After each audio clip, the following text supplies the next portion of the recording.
The broadcast of the regular meeting of the City Planning Commission will now begin. Thank you very much. I'll call to order the October 19th, 2020 City Planning Commission hearing. The time is 4:32. We'll begin by asking the clerk to call the roll to confirm quorum. Caprini. Here. Dunick. Smiley. Lipke-Pierre. Here. Marwa. Here. Meyer. Olson. Here. Schrader. Here. Sweezy. Here. 6 commissioners are present, and Rockwell. Very good. We have a quorum. Thank you very much. Next, I'll entertain a motion to approve the October 5th Planning Commission hearing minutes, which is item number 3, and the Committee of the Whole consent agenda minutes from the October 8th Committee of the Whole meeting, which is item 4. Commissioner Sweezy. So moved. Commissioner Olson. Second. Any discussion? I'll be Clerk, abstaining please call the from. roll. This is just items 3 and 4. Clerk, please call the roll. Caprini. Abstain. Lipke-Pierre. Aye. Marwa. Marwa. Aye. Meyer. Olson. Aye. Schrader. Aye. Sweezy. Aye. That's 5-0. That motion carries. Our next order of business is to organize the agenda for today's hearing. I'll walk through each individual item, and if you wish to testify against staff recommendation or to change staff recommendation, please unmute yourself, hitting *6 and unmuting yourself on your own device to let us know. Otherwise, we'll place the item on consent unless otherwise noted. I also want to make a quick note that I believe there was some internet confusion about what was on the agenda today. The agenda is posted at lims.minneapolismn.gov, and the critical area text amendment and built form text amendments are not on the agenda today. They will be on the agenda at our November 9th City Planning Commission hearing. So if you're here for either of those items, those will be in several weeks. All right, item number 5 is 4207 Nicollet Avenue in Ward 8. Staff is Hillary, and is there anybody here to speak on that item? Please unmute yourself and let us know if you wish to speak. 4207 Nicollet Avenue. Hearing no one, we'll place that item on consent. Item number... This is Karen Winkler. Yep. You wish to speak to item number 5? Yeah, on 4207 Nicollet Avenue. Very good. We'll put And that I'm here on to our discussion testify agenda. against. I'm sorry. Okay. Understood, and we will put that on our discussion, make that a discussion item. Thank you. Item number 6, 100 3rd Avenue North in Ward 3. Several items there. Is there anyone here to testify on item number 6? Please hit *6 to unmute yourself. We'll place item number 6 on consent. Item number 7 is 711 8th Street Southeast and 700 and 770 9th Street Southeast in Ward 3. Is anyone wishing to speak against staff recommendation on item number 7?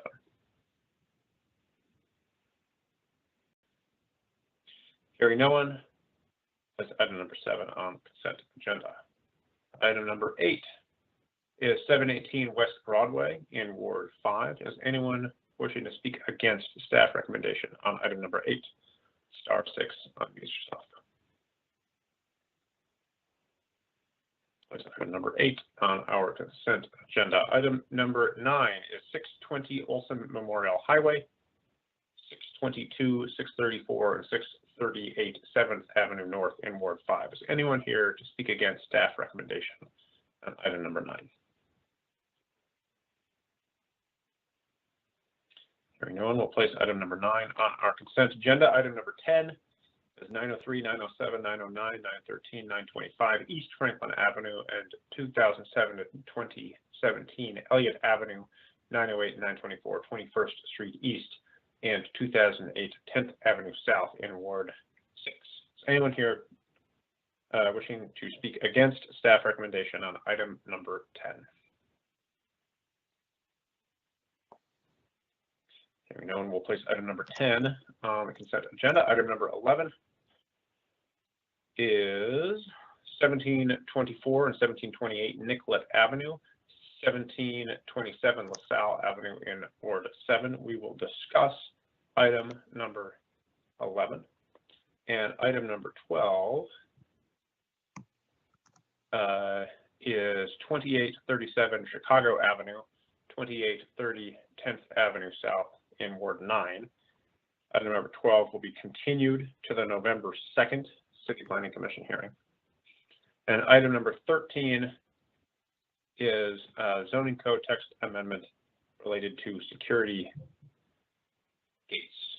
Is anyone here wishing to speak on item number 13?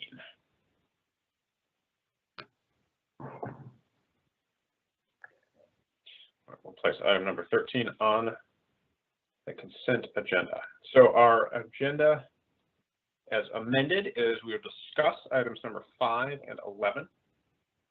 Consent agenda consists of items number 6, 7, 8, 9, 10, and 13. We'll continue item number 12 to the November 2nd City Planning Commission hearing.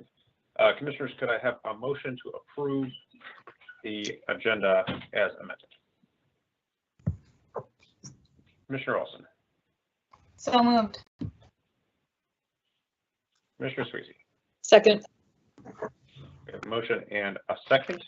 Clerk, please call the roll.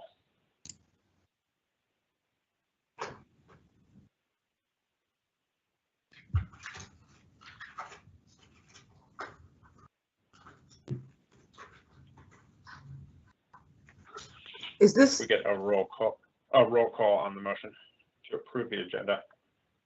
oh,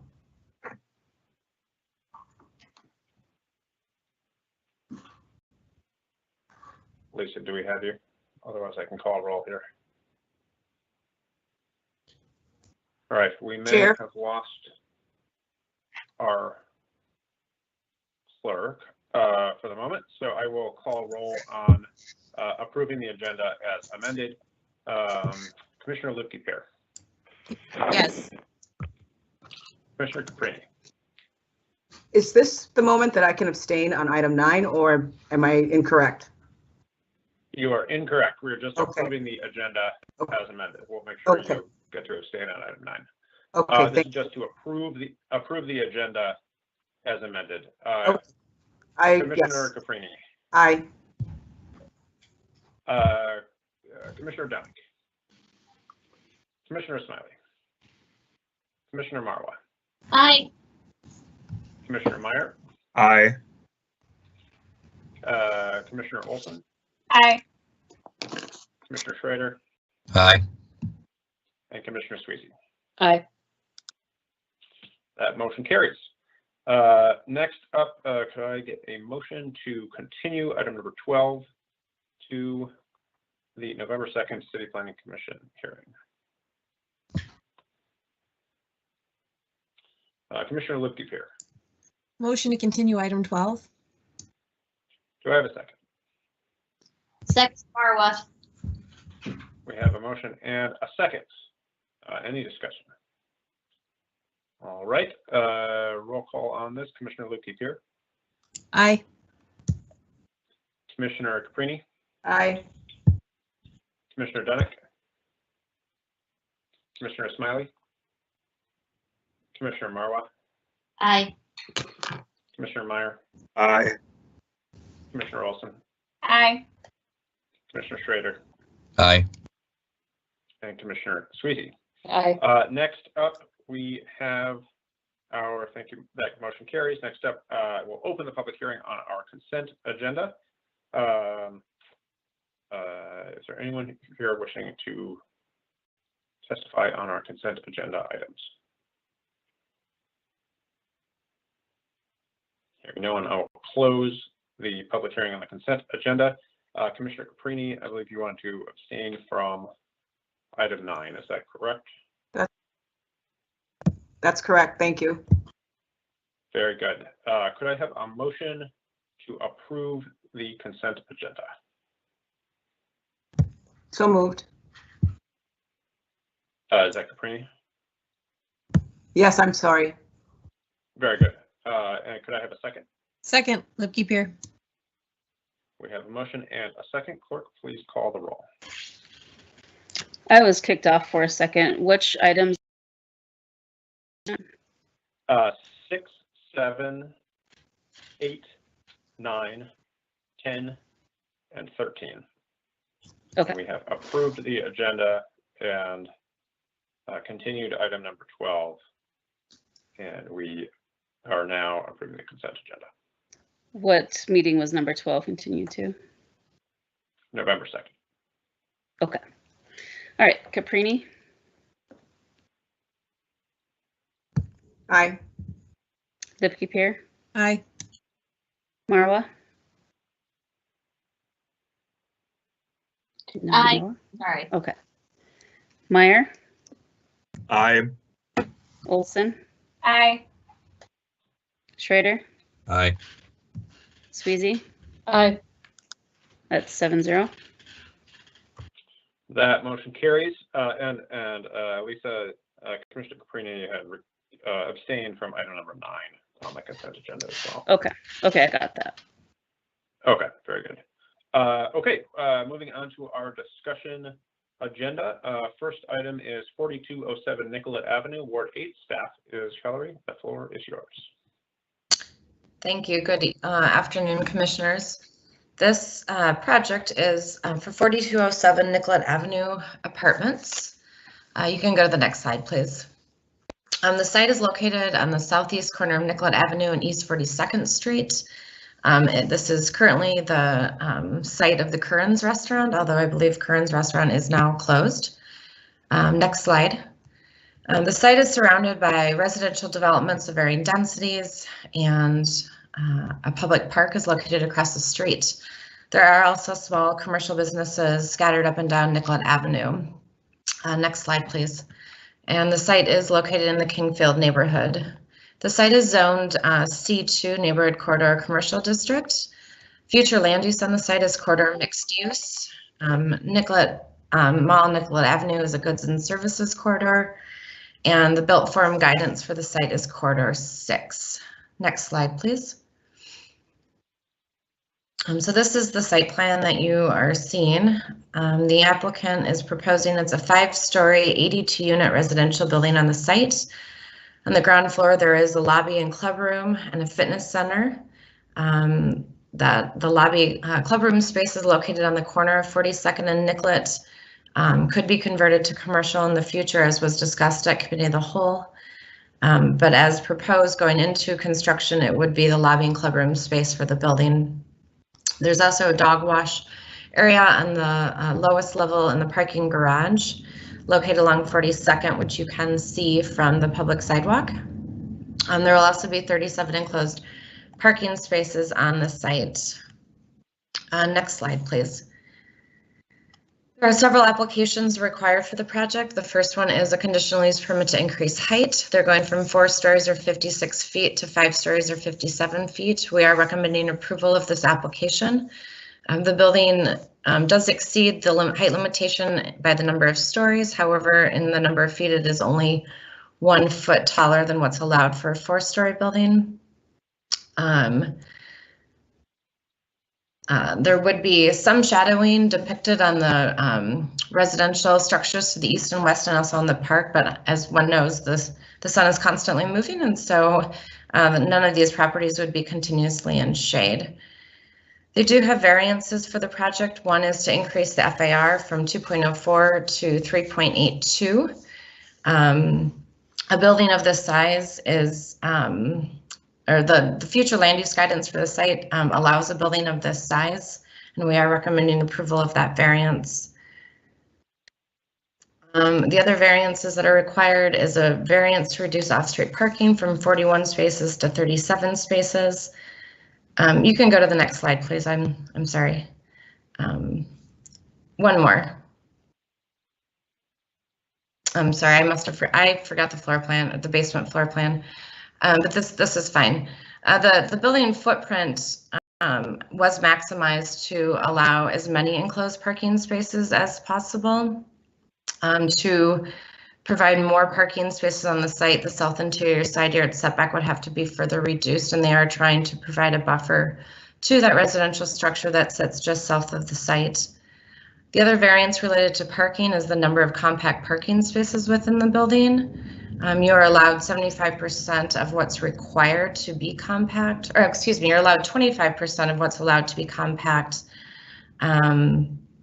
And they are exceeding that. The maximum number of compact spaces is 10, and they have 22. Again, if they were to reduce the amount of compact spaces, that setback on the south property line would have to be pushed closer to that interior property line.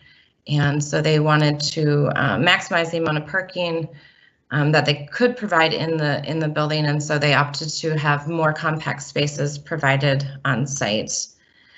They do also have 2 yard variances. One is for the front yard setback. Could you go up one slide, please? In that southwest corner of the property, a portion of the building is located in that required interior or required front yard setback, and the window well that you can see in that corner is also located in that front yard. The air intake vent, excuse me, that is located there does need to be there for mechanical reasons. There is space between the 2 buildings, and we felt that approving that variance was okay. The other variance that they have then is the south interior side yard setback from 13 feet down to 5. The building itself will be meeting that interior setback, but it is those front stoops and entrance landings that are in the required yard, and those provide access to those 3 dwelling units, making it more pedestrian friendly in that space between the 2 buildings. For site plan review, they are meeting all of the standards of site plan review except for two of the standards. We are recommending alternative compliance be granted. The first one is the building placement. Again, it has to do with that front yard setback. There's a portion of the building that is greater than 8 feet, but is required to be at least 15, but it's greater than 15. We are recommending alternative compliance. And then the general landscaping and screening requirements are not being met in terms of the number of canopy trees provided.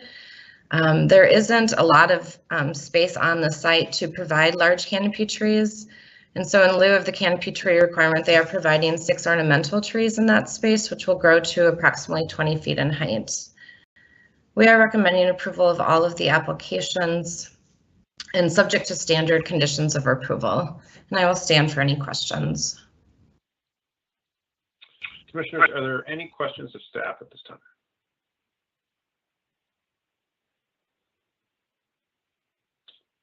All right, seeing none, we'll open the public hearing and ask the applicant to speak first, introduce the applicant team, and add any further detail if and as necessary to Hillary's presentation. Star 6 unmutes your line.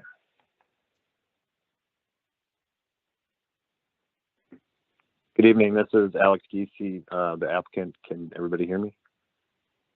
Yes, we can. Thank you. Great. Well, thanks for the opportunity to speak tonight, commissioners. Thank you, Hillary, for your hard work and your presentation. My name is Alex Giese again. I'm a longtime advocate for business and real estate owner in the Kingfield neighborhood and developer in and around Minneapolis. I'm very excited about this project. and been working hard on it for quite a while now, alongside Evan Jacobson and his team at Tushy Montgomery Architects. Evan is also on the call.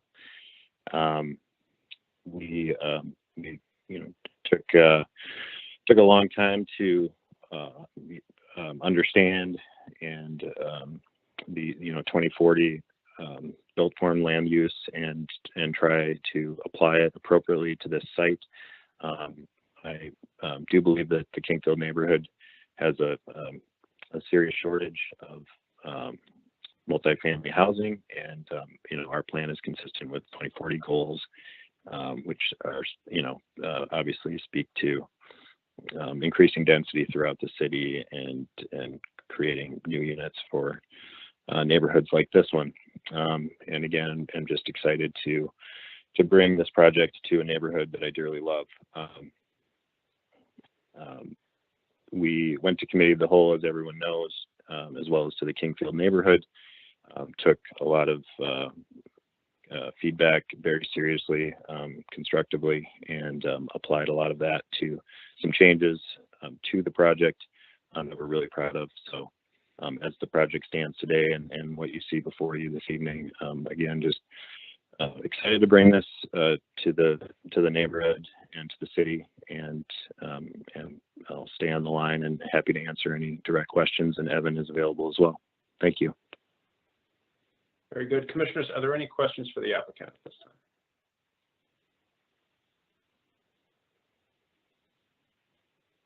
All right, seeing none, I will move on to public testimony. First up is Karen Wickler. Please press *6 to unmute yourself and state your name and address for the record.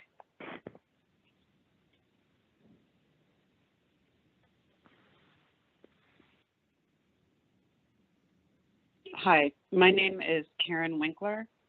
I live at 4222 Portland Avenue. I've lived in South Minneapolis for over 25 years, and I've enjoyed the benefits of living within walking distance of the chain of lakes, city parks like Martin Luther King Jr., restaurants like Curran's, and a variety of shopping venues on Nicollet and Chicago Avenues. Looking back over the decades, there have been a lot of positive changes and organic growth in our neighborhoods until recently.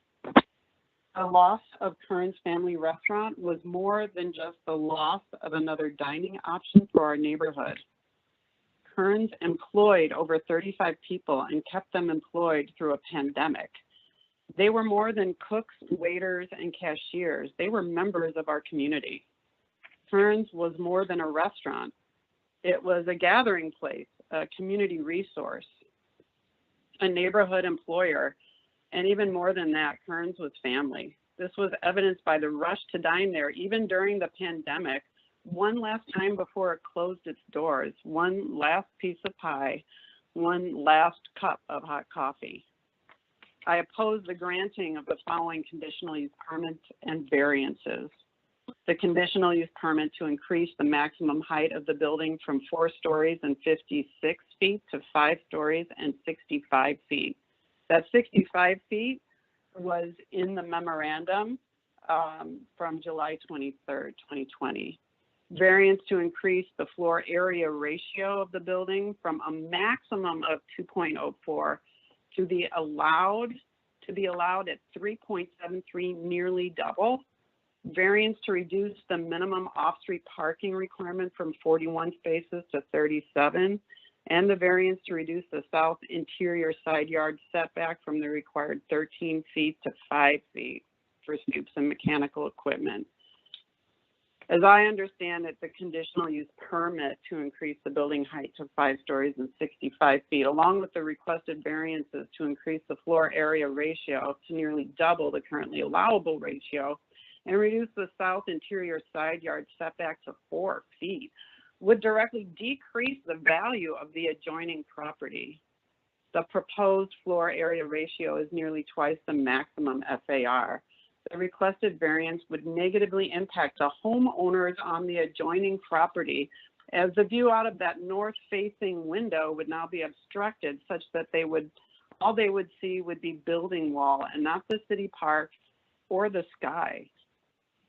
Yet another variance is requested to reduce the front yard setback for the first 25 feet north of the south interior side yard property line to 4 feet, although it's not listed on page 2 or 3 of the guidance memorandum issued by the Department of Community Planning and Economic Development on July 23rd. These requested variances not only detract from the current neighborhood look and feel, but also decrease the value of the adjoining property. Conditional use permits should protect the public interest and not the interests of the developers. The proposed variance to reduce the required covered parking spaces from a meager 40 to an insufficient 36 would increase the already dense parking on that corner, the corner of 2 snow emergency routes, and negatively impact the people already struggling to find adequate parking during a snowstorm or snow emergency event. It's ludicrous to think that just because an apartment is close to public transportation, that you can reduce the number of parking spaces. Hoping for people to reduce the number of cars they own takes more than just reducing the number of parking spaces available. In conclusion, there is not one variance or conditional use permit that improves the lives of the current residents in that area of South Minneapolis. There are no businesses moving into that spot, no jobs being created, no community resource available, no adequate parking, no beautification of the area, no visual continuity for current architecture, and no good reason to grant these variances. I urge you to decline the requested variances and conditional use permit. Thank you. Thank you very much. Next up is Tim. Hello. Yes. Yes, my name is Tim Keene, and I wanted to testify on this item, please. Very good. Please state your name and address for the record, and go ahead. Tim Keene, 5336 3rd Avenue South, and lifetime resident of South Minneapolis. And I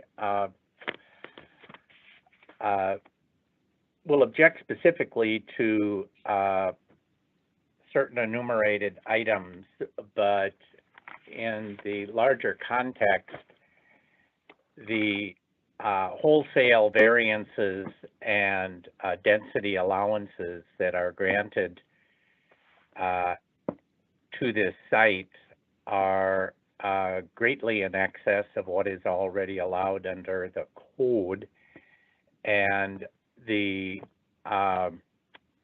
liberal granting of these variances created the economic circumstances under which the developer can pack density that is not allowed elsewhere onto this site, which resulted in making the land worth substantially more than the Kern's restaurant as an ongoing business. And this is this is the definition of gentrification.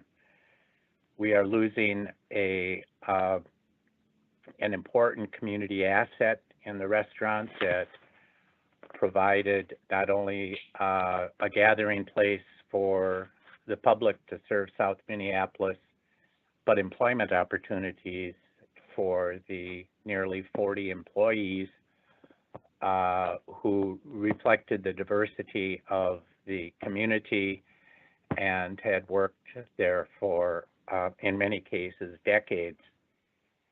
The requirement to increase the maximum floor area ratio requires a finding that there are practical difficulties in complying with the ordinance circumstances unique to the property. There are no circumstances unique to this property. It's a rectangular parcel, just like parcels throughout South Minneapolis and the city.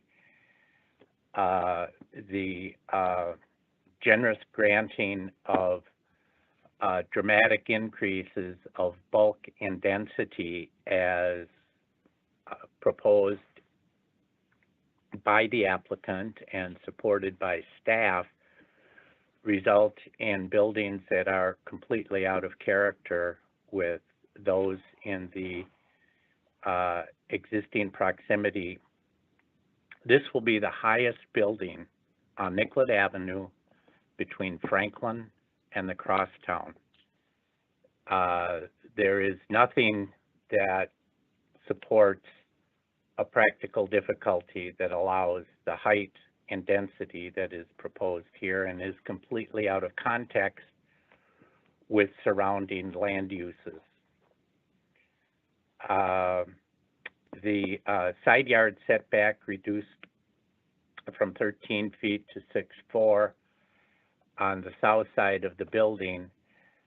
That new building will dominate the vertical visual on the south side of the subject site and will completely drown out all access to air and light for residents on the south side of 4215 Nicollet.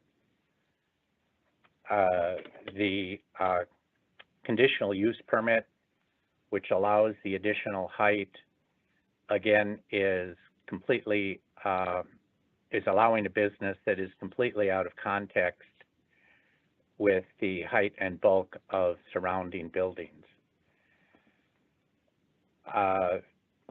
In conclusion, the wholesale granting of variances that allow the massing and density out of character with the surrounding uses not only are a signal to developers that all they have to do is ask for an extraordinary request and it will be granted by this planning commission without critical examination and consideration of the findings of the impacts on the community and the adverse impacts to surrounding properties. Thank you for your consideration. Thank you. Is there anyone else on the line wishing to testify? If there is, please unmute yourself by hitting *6 and let us know.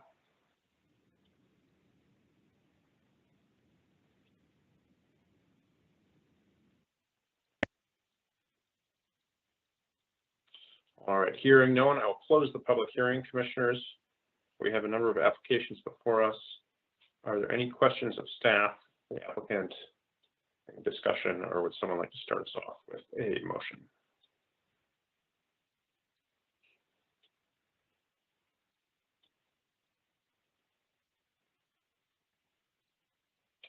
Commissioner Meyer. Thank you. I move to approve items A, B, C, D, E, F, and G with the stated conditions in accordance with staff recommendations. All right, we have a motion to approve items A through G with staff recommended conditions. Commissioner Olson. Second.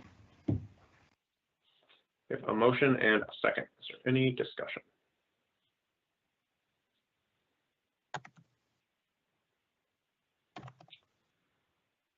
I'll just say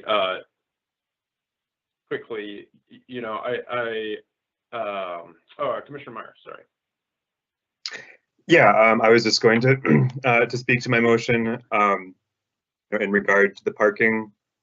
You know, with the change that we're making, it won't just be along transit lines that people can build with reduced parking. We're moving forward with eliminating parking requirements altogether. And given, you know, this location that it's, you know, close to transit, I think it makes sense for us to grant the FAR and other variances. And, you know, I'll note that the Kingfield neighborhood was one of the most supportive of the 2040 plan, and this is the type of thing that we are trying to promote with that. So, so I would be voting in favor. Very good.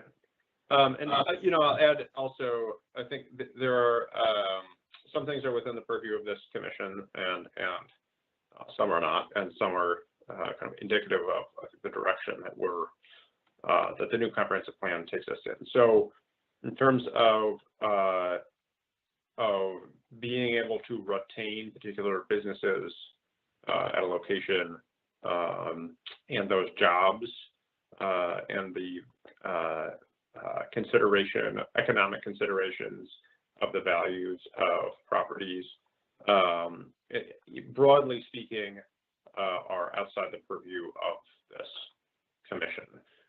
There are parts of the city that do deal with that, including CPED, retaining businesses, working with businesses, but it's not something that we're able to consider. And, you know, I think also in terms of this being out of character, the city, the 2040 plan does have aspirations to increase density along the high frequency transit corridors. So while this does require several variances related to the size of the building's actually lower in height than the 2040 plan articulates as its goal for height in this area. And so that is not to say it's not a change.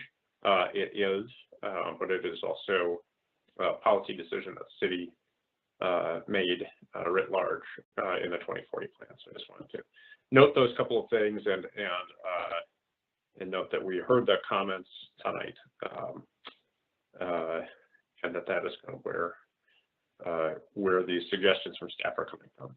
Any further questions or comments? Seeing none, clerk, please call the roll. Caprini, Aye.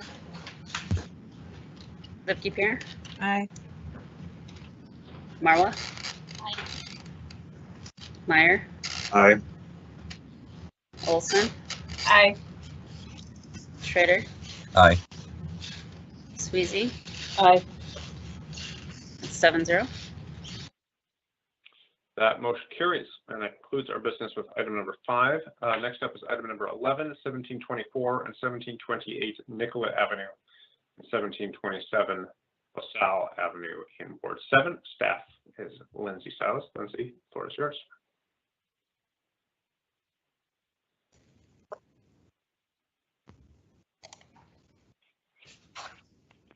Good evening, Commissioners. I should have a presentation that can be pulled up here.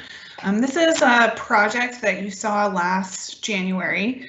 It is a just over 30,000 square foot site that consists of 3 parcels. One of the parcels is split zoned, and then of the 2 remaining parcels, they also have different zoning between them. So when this came through previously, it had the split zoning overlay applied.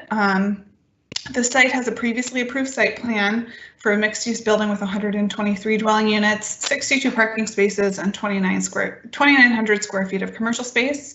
The applicant has come back to request an amendment to site plan review, and they can speak more to this, but they indicated that they were interested in having a larger number of smaller units. So they have proposed to increase the number of units from 123 spaces to 129 spaces, and then to increase the number of parking spaces from 62 to 64 to meet the parking requirements.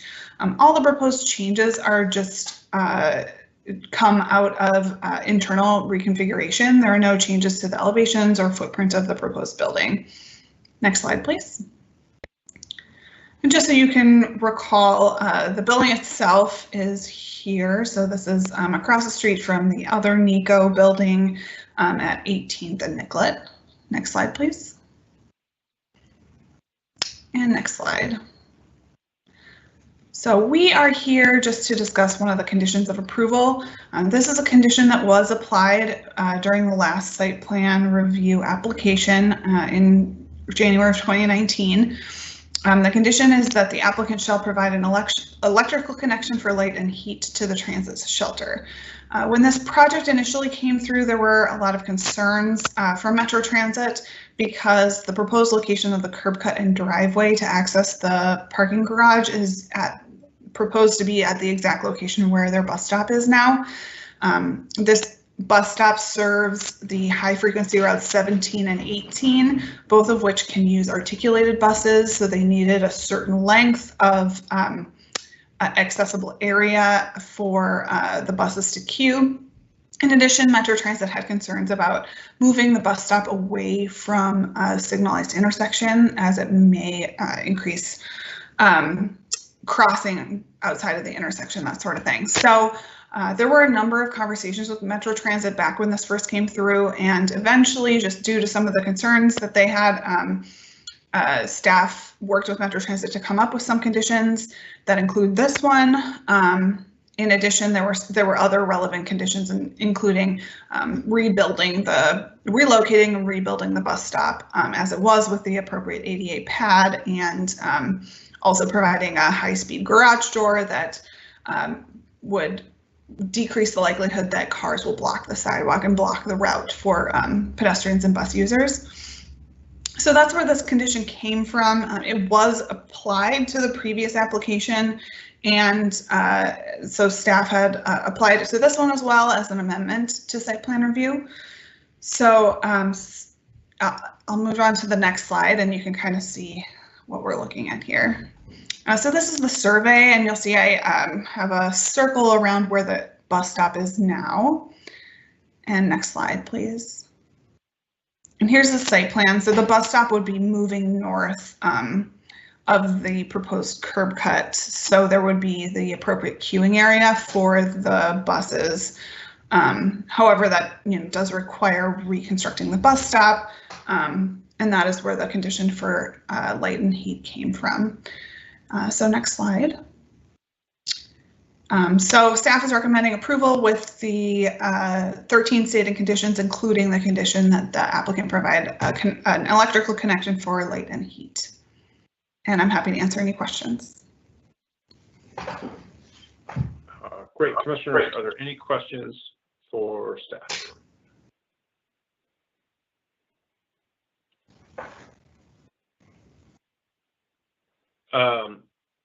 Lindsay, so sorry, just to clarify here. So the Metro Transit said we don't want to move the stop, but actually the station, they are okay with moving the station slightly north, as shown in your diagram, because there is enough room for articulated buses, even if it's slightly north. Yeah. So initially they were really hesitant. But okay. We did come to an agreement with them, and come to an understanding with them through PDR. As part of that, they had recommended certain conditions of approval to make them more comfortable with moving the stop. Okay. All right. So as it is in the plan right now, Metro Transit is good with moving the stop slightly north with the heat and electricity and so forth. That was my understanding based on our last conversation with Metro Transit. Very good. Very good. Perfect. Okay. I don't see any other questions from commissioners, so I will open the public hearing, ask the applicant to unmute and introduce the applicant team and add any further details and articulate your perspective on this issue.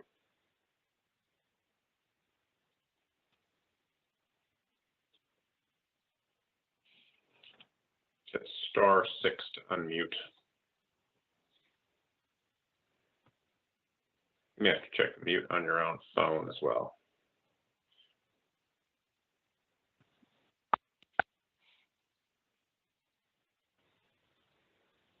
Hello, this is Sheldon Bird with DJR Architecture. Yep. How are you? Okay, good. I'm not sure if the owner will also be chiming in on this issue, but I think the question is whether or not you know, the negotiations that the city helped with Metro Transit took place, but in conversations with neighborhood groups, the neighborhood themselves and other business owners, there was a definite hesitancy or concern about providing the heat at the bus stop due to issues that they've had with safety and congregations of people around these structures and other, you know, potential crime related issues. I know that they've had quite a number of issues in this area currently, and their position was they didn't want to create additional I don't know, I wouldn't call it excuses for hanging around, but you know, sort of benefits to hanging out at the bus shelter, even if they're not using the bus stop. So that's part of our concern, and then that's largely due to conversations we've had with the neighborhood. So I'll mute myself for a second, see if Rob wants to communicate anything else.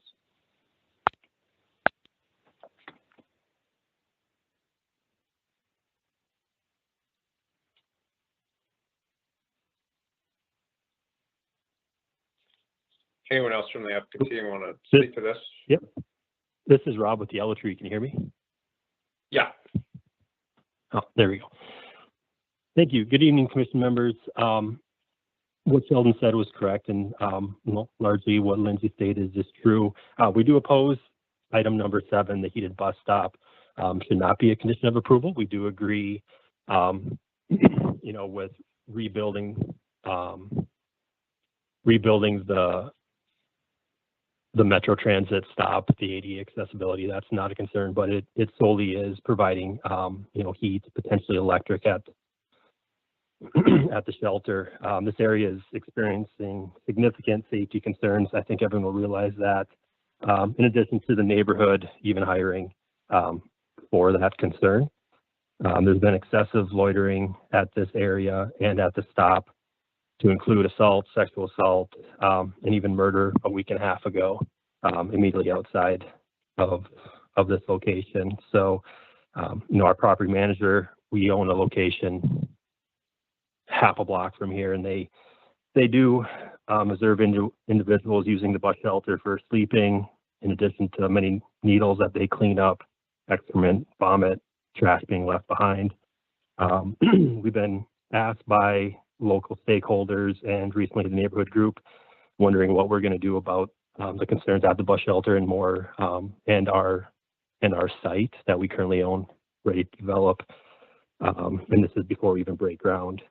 So we do find an issue with the heat. We want to be available to work through and ensure that there is adequate safety and community safety that's enhanced from now on, but can't support measures that encourage use by individuals that have no intention of ever getting on a bus, and that's our main concern.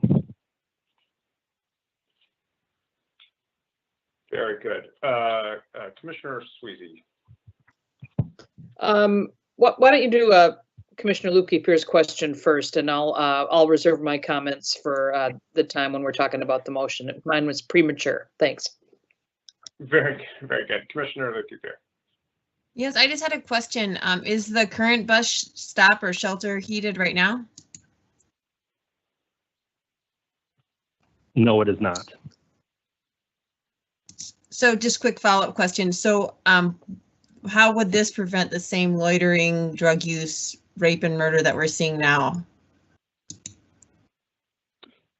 I don't think it is, but I don't think it's a measure that helps us address the problem, or at least if we're asking to be solved the problem that happens adjacent to our property and on our property, we can't then support a measure that would only enhance the use of that bus stop. So again, I think we're willing to be a part of, you know, how do we solve this as a local business owner and, you know, property owner adjacent and at the site, but providing heat for largely people that don't use the bus stop to get on a bus. Our residents, again, we promote transit use. There's been little, if zero, support from Metro Patrol, who's supposed to be patrolling these shelters, noticeably on Franklin and at this location. And there's no support. There's no showing up.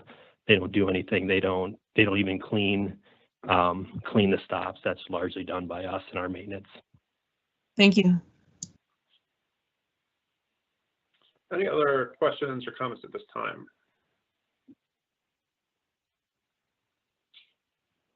All right, move on to public testimony. First up is Emily Wade. Can you hear me? Yes. Good evening, Commissioner Rockwell. Can you hear me? Yes, we can. Thank you. Okay, great. I'm Emily Wade, and I live at 1901 Stevens Avenue. I'm speaking today in my role as a Stevens Square Community Organization board member and as the co-chair of our Neighborhood Development Committee. Personally, I love living in Stevens Square because of its density, diversity, close-knit community, and the ease of living in our neighborhood without a car. The Stevens Square Community Organization supports this project and is excited to welcome new homes and new neighbors into our neighborhood. We are particularly excited to work with Yellow Tree on the community garden that will benefit not only building residents, but our entire neighborhood. The SSCO Board of Directors would also like to express our particular support for the city requiring Yellow Tree to provide an electrical connection for a heated bus stop outside this development on Nicollet Ave. 45% of Stevens Square Loring Heights residents do not have a car, and 20% use transit to get to their jobs. A heated bus stop would make it easier and more comfortable for people to get around using transit, supporting the city's climate goals to reduce carbon emissions from transportation, the largest and fastest growing source of carbon emissions in our city. I understand that there is some concern about people seeking shelter in the bus shelter. As a resident of the neighborhood and someone who's working from home here, spending all day, every day in the neighborhood, I'm intimately familiar with the safety concerns we're experiencing. Personally, I frequently take transit all year round in the summer and in the winter to go to work, get groceries, and visit family and friends. I've regularly taken transit in the Twin Cities for 10 years, and I have not ever experienced an unsafe situation caused by someone seeking shelter or warmth in a bus shelter. We also anticipate and hope that many of the residents of NECO 2's more than 120 homes will also use transit, and we're excited to welcome so many new transit users to our neighborhood. We'd really love to be able for them to use a heated bus stop to make their transit use more sustainable all year round. Thank you. Thank you very much. Is there anybody else on the line wishing to testify? If there is, please press *6 to unmute yourself.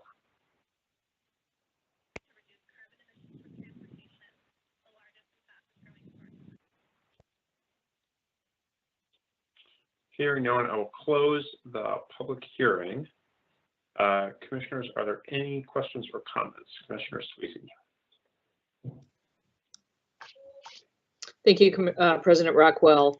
I think that this is a good project in a good place, at a good location, at a good time. I'm troubled by the idea, though, that whether this project happens or not turns on whether a bus station or a bus stop shelter is heated. You know, there's a lot of reasons for the problems that the city is experiencing with crime in particular locations, and I'm not suggesting at all that particular areas aren't more hard hit or affected than others. I think that that's absolutely true and pretty common knowledge, but I can't link to that, you know, that making sure that a bus shelter stays cold when it can be heated for people who want to ride the bus is the way around the crime problem. I'm also not willing to join in anything that suggests that the Metro Transit Police Department is somehow deficient or that they've created the problem. It's pretty common all over the city for neighborhoods to have to pitch in and help out with bus shelters and keeping them clean and things like that. So if there's a motion or to move this on, I'll do it with that condition. But I think, you know, our purpose here is sort of long range planning. And I think we all sort of hope that the current situation we're in with crime and everything will be resolved long before this building is done here. So I'm going to support the condition put on by staff on this. And like I said, I think I'm just not having a warm response to the opposition to it at all. Commissioner Meyer. Thank you. Yeah, I'm kind of appalled by the opposition to it. And it makes me wonder, is this the reason that we don't have a lot more heated shelters around our city because of this type of opposition? I think having a heated transit shelter is a great amenity to bring to the neighborhood and really oppose the NIMBYism against our unsheltered neighbors. And I'm grateful to the Stevens Square neighborhood for supporting this. So with that, I would like to move approval of site plan review, item A, with the 13 stated conditions, especially number 7. Very good. We have a motion to approve item A with 13 stated conditions. Commissioner Lukey-Pierre.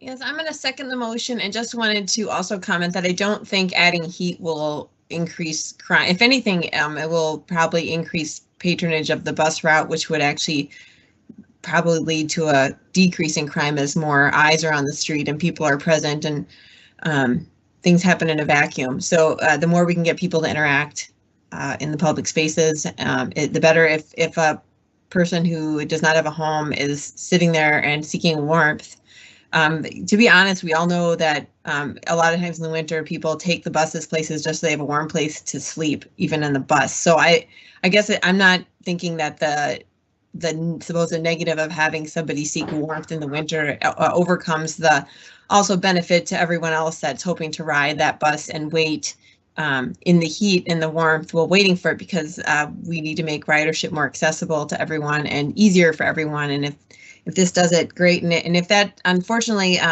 if approval of that with condition number 7 is enough to put a screeching halt on the project, then I guess it's just maybe not meant to be. So I will be supporting the motion. Thank you. Commissioners, we have a motion and a second. Is there any further discussion?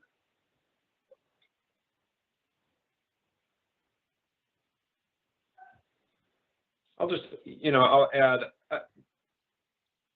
I wholly agree with my 3 colleagues who've spoken. I think the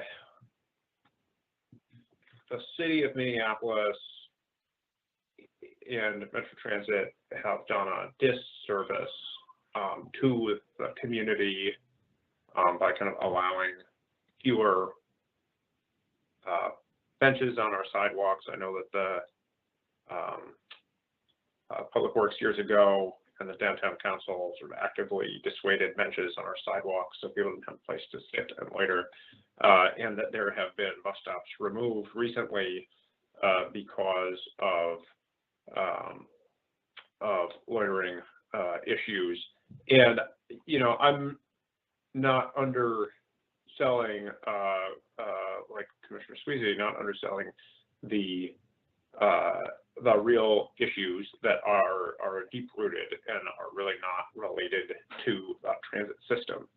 And having more people using our transit system and using the stops is a benefit to the safety of our community.